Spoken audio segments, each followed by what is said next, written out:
Good morning, everybody. Welcome back to the Brian Escow Show. It is Tuesday, November 25th. Hope you're all doing fantastic. Let me start off by asking you to like, share, and subscribe to this show and leave a 5-star review. Do all of those things right now. Now, any one of those things is extremely helpful for someone who's trying to up and come up in the game. I don't know. This was never a business effort. I don't make any money from this podcast. I started it in my final year of law school, what, 4 years ago, 4.5 years ago now, for the purpose of trying to discover my political identity. It was originally called Searching for Political Identity. I started it because I was very confused by what I was learning in these electives I took in my final year of school, studying critical race theory, and I felt very lost and disjointed. And connecting with people, interviewing people from diverse backgrounds, really helped me reorient myself, and blah blah blah blah blah. Now I'm a Trump supporter. Does that mean I'm a Republican now? I'm MAGA. What does that mean? What is my political identity? We don't really know. People think, oh, you're definitely a right winger now. Maybe. But just trying to follow the bouncing ball and keep up with current events and discover myself. And like I like to say now, the Brian Escott Show, which is what I've rebranded to, excuse me, is still a podcast about politics, identity, and self discovery. And so trying to open it up a little more to beyond mere politics and humanity, and what it means to be alive and what's important and who I want to be and where I want to go moving forward and all that. And so documenting my life events along the way, telling you about my life and all of that jazz. So I got married recently, very happy, and I'm just right. It was my birthday last week. I'm just 36 now, so I'm riding this very strong wave of positivity. I've never felt so positive, felt so good, been so happy in my life before. So this is new territory for me, but um, going to keep the podcast going. And if you want to help me reach a larger audience and think that there's some purpose to this, then by all means, I encourage you to help me out in any of those aforementioned ways. Sip of water. Okay, just going to go right into talking about Age of Disclosure, the latest and greatest UFO documentary. Let's just get right into it. I mean, there's no real pleasant or soft way to do this. So let's just do the bullet points.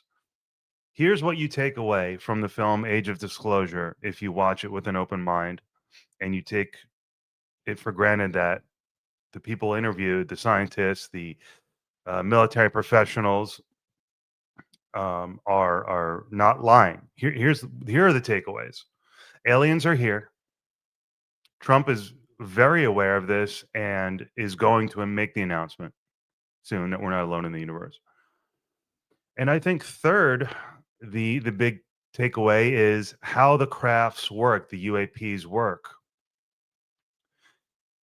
Basically, they don't go into minute detail, and I couldn't understand it if they did, but they give you the overview, which is these crafts somehow, through an abundance of energy, remove themselves from space time, and that's why they're not um, impacted by the conditions of our environment. That's why they're transmedium. They can go in space and air and water without any slowdown. They can do all these seemingly unimaginable right angles at 90,000 miles an hour because they're not really moving, or I couldn't explain it any further than I already have, but somehow the technology removes them from the environment and allows them to ride space time like a surfer rides a wave, is what Hal Puthoff says at one point in the documentary.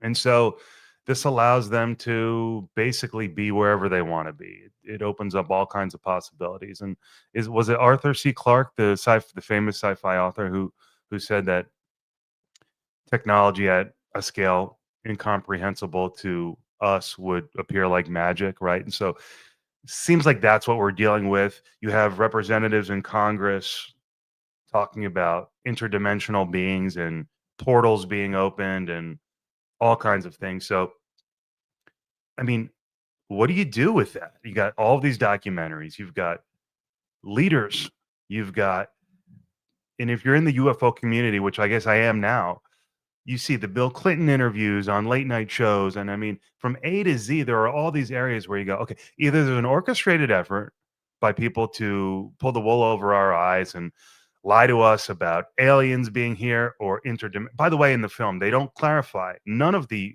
people interviewed decisively say they're from other planets or they're from other dimensions or they're from hidden in the earth somehow. They leave open all those possibilities, and they imply that it could easily be a mixture of all the above.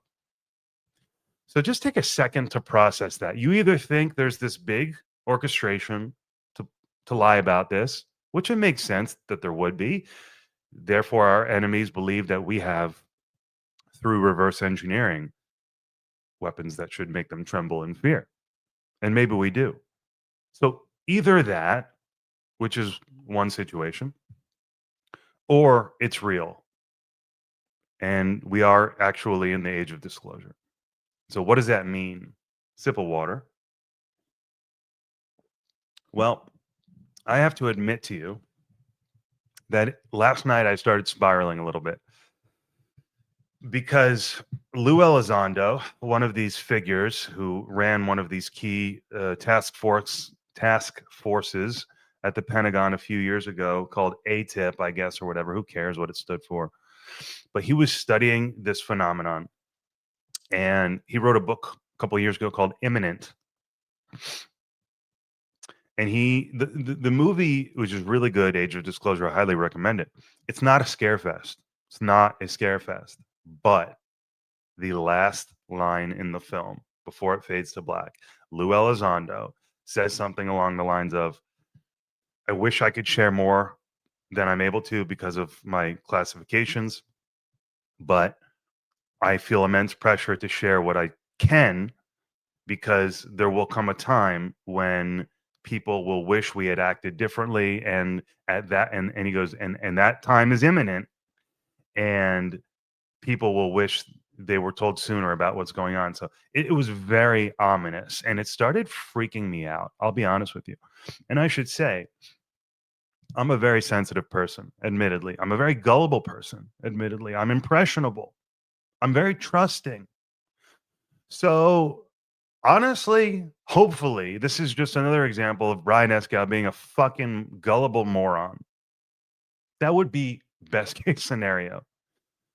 But I fear that there is something else going on, and it makes you wonder. And if you just sit with what I just said or what you get out of the documentary, the implications are, to lack for lack of a better word, terrifying.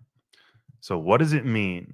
What are all the implications? And I got to admit to you, I was, are they demons? Are they angels? Are they good and bad alien? I mean, because actually in the documentary, they do touch upon the question of intention briefly, and all you get out of whoever was speaking on camera at the time is seems like a mixed bag. So does that not put some fear in you if you have a mixed bag of advanced non-human intelligence coming here and we are on the verge of some sort of imminent event? Okay, not trying to be a fear monger here, but I'm just saying that's pretty scary. And so this morning, instead of working out, I'm snuggling with Rosie, my beautiful doggie, who comforted me very much. She's so sweet. She's like a croissant when she curls up, big pit bull. And I come across this text called Allies of Humanity, written by some guy in the late 40s, I guess. And if you take that as gospel, then you go, well, fuck. You know, we are at this threshold, humanity, where we're about to be introduced into this greater ecosystem of life, and that comes with dangers and opportunities. So, without going much further into either Age of Disclosure or the Allies of Humanity, which seems to be a viable read if you take Age of Disclosure at face value, big ifs, but I mean, This is where the culture is. And there's, again, it's either because we're being beautifully lied to and it's working, or it's real. But it's sobering. Let's just say it's sobering, to say the least. Let's not go with scary or exciting. Let's go with sobering. And I don't know, man. I've admitted to you that I'm impressionable. I don't think I'm crazy. I'm not going to sit here and tell you that I'm not crazy, right? Because that would be, I'm not going to try to diagnose myself or validate myself. I'm just saying, I don't think I'm crazy. And the information being presented through films like Age of Disclosure is sobering. So, yeah, I have felt, I was feeling last night like I need to repent for my being a bit of a jerk on X since discovering that I like Trump and I'm no longer a Democrat, and I get a little carried away with it, and I sometimes am too cat turdish, and that's really never who it's not who I am. It's not who I want it to be. But it's really, for me, easy to get caught up in playing the game on social media and feeding the algorithm, and it's not great. And so I want to do better. So last night I was like, "Oh my god, maybe they are demons. Maybe they're, because maybe there is a bad intent here." But it's like, geez, it just so if it's real, if this phenomenon is real, these are all the things that we're going to have to go through. That's why I'm sharing with you my deepest and darkest fears and insecurities and questions, because if it's real, we're all going to have to go through this in some form or another. And I think maybe it's healthy in a way, but let's just use the word sober. All right, man, have I said enough about the alien thing? Well, again, they're not necessarily aliens by the people who are presenting the information.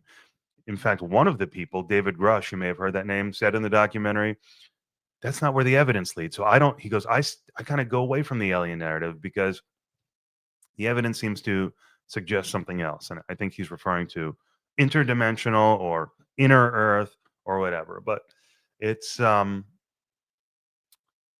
say the least, raises profound questions about life and what it means to be human and all of that. So I guess I'll put a pin in the alien thing for now, or not necessarily alien thing for now, the non-human intelligence thing for now, because we'll be returning to it because it's so pervasive in pop culture. But it's relevant to the theme of this podcast, which is identity and politics.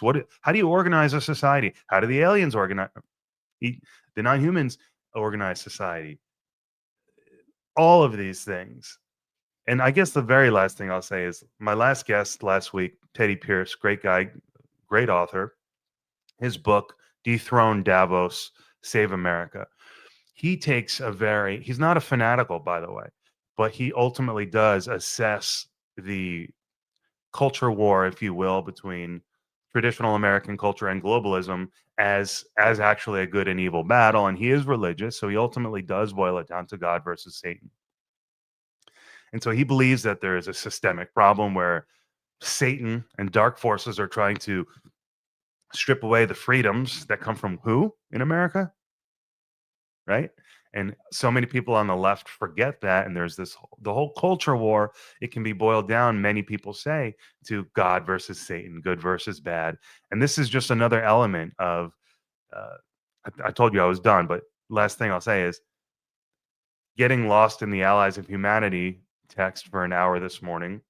It would have you believe that some of the not so benevolent intelligences that are here have been here and are here and are working subtly to infiltrate our lives and planet and enslave us, ultimately put us to work and take our resources, and eliminate us if necessary, if we're not compliant and that kind of thing. That too is a presentation of good versus bad, of, hey, these are collectivist non-human cultures. They're not individualists. They don't prize freedom. They just prize efficiency and power. And so you go, geez, like, Is that what's at play? The communists or the collectivists and the alien? I mean, don't even, I mean, enough, right? Let's move on to something else. But I'm sorry, this was on my mind and I had to speak to it. Um, I just want to be a force for good in the world, whether all that is real or not, whether religion is real or not. I just want to make a positive contribution to society. And so that's what this podcast is about. So some food for thought there. Let me randomly say something else, totally off the topic of aliens. I was talking to my wife last night, Alexa, and she was telling me about a conversation she had with one of her colleagues at work on yesterday. And she asked him, "Hey, how's your wife doing?" Because he was absent on Friday and he had to take his wife for something. And they have one child, 2 years old boy. And the guy says to her, "Oh, she had a miscarriage." And it was really sad, obviously. And so the point is, and Alexa said to me, it's a great reminder. You never know what someone's going through. So don't be quick to judge. You never know what someone else uh, is going through. There's a Gang Starr, the rapper. He died in his 40s from cancer. He was an amazing rapper. Guru was the rapper. Gang Starr was the group. He worked with Primo, the DJ Primo and Guru made up Gang Starr. And there's a great little. He was a wise man, Guru, and don't be quick to judge. You never know what other people something of don't speak of.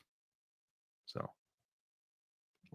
I just thought that was a nice reminder. But so you never know what people are going through, and I can kind of transition that into the next bullet point I wanted to address, which is just really a one sentence statement: is can we lay off Usha Vance?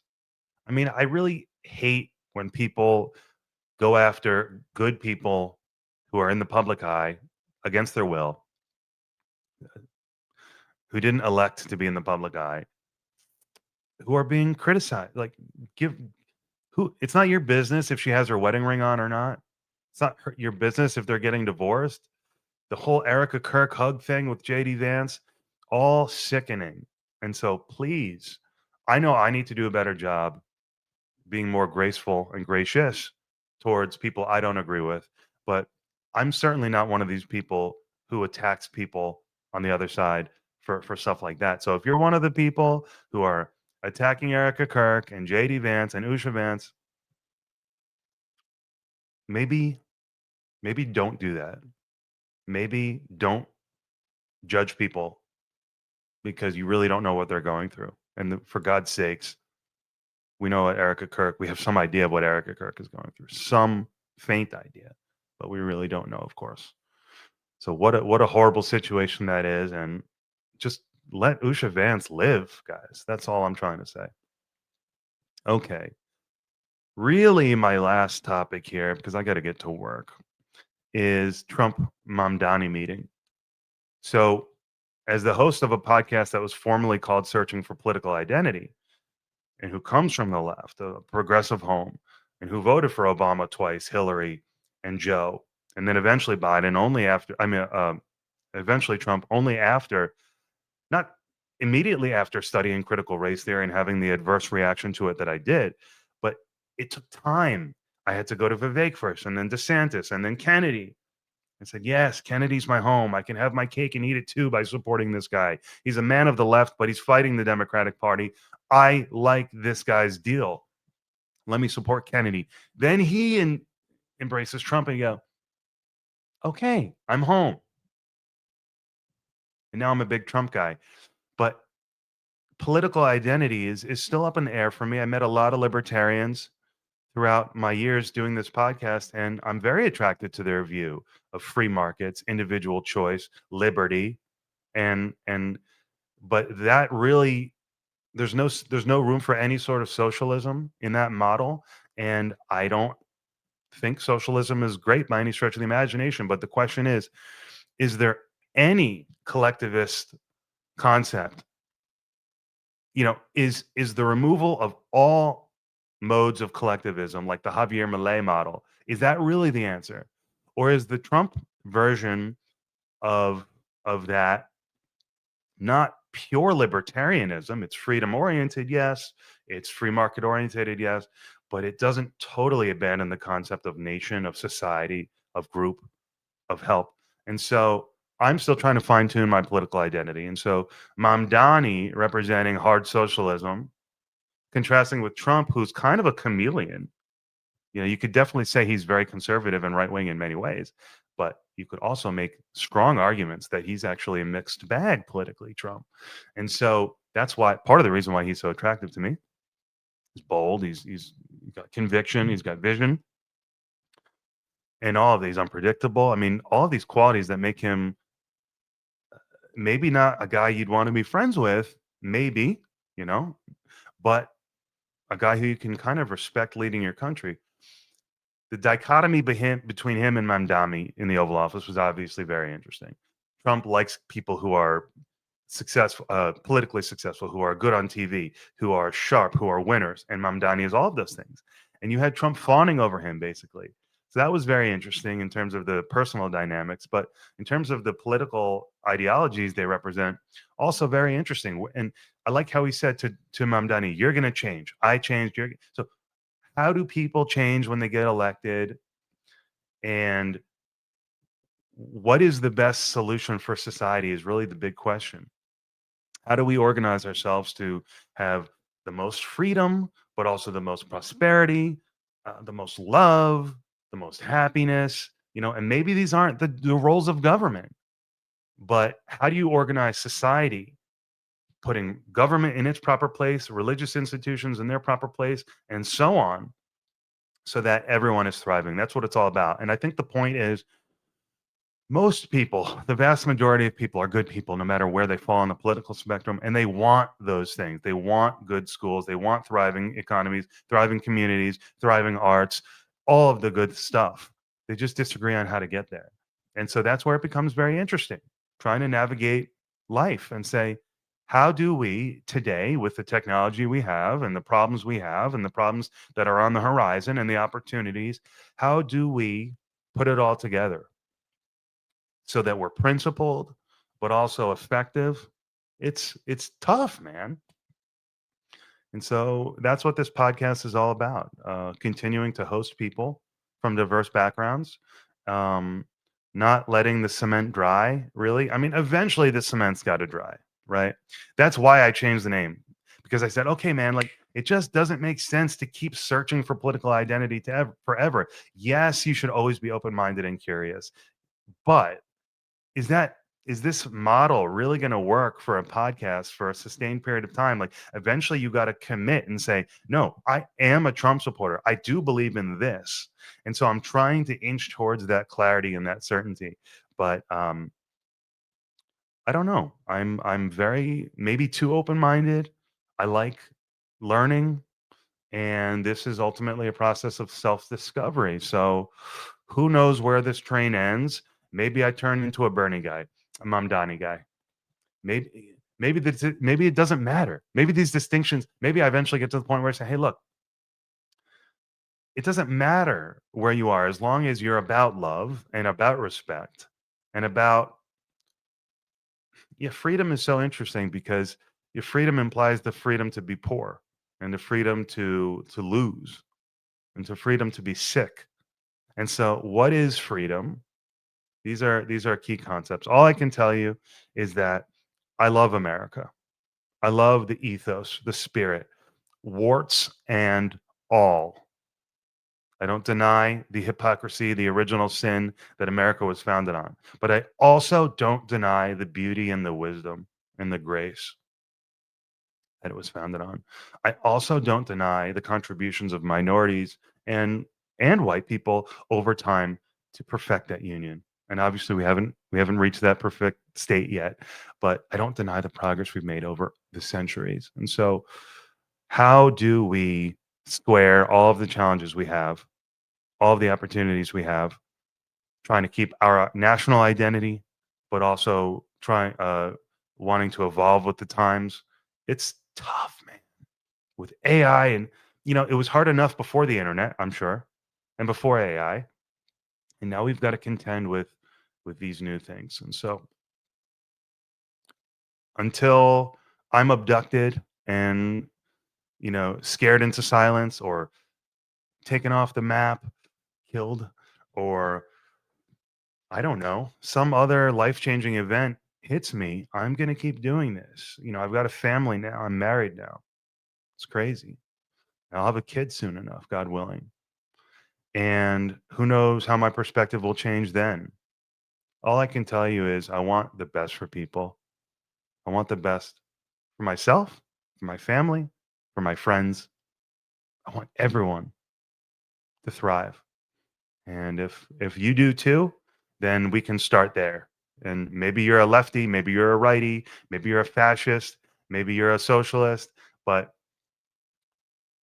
if you are on that wavelength of wanting the best for people, then let's link up. Let's be open and honest with each other. Let's exchange ideas and let's see where this thing goes. So, with that said, thank you all very much. Have a great day, and I will see you next week. Bye.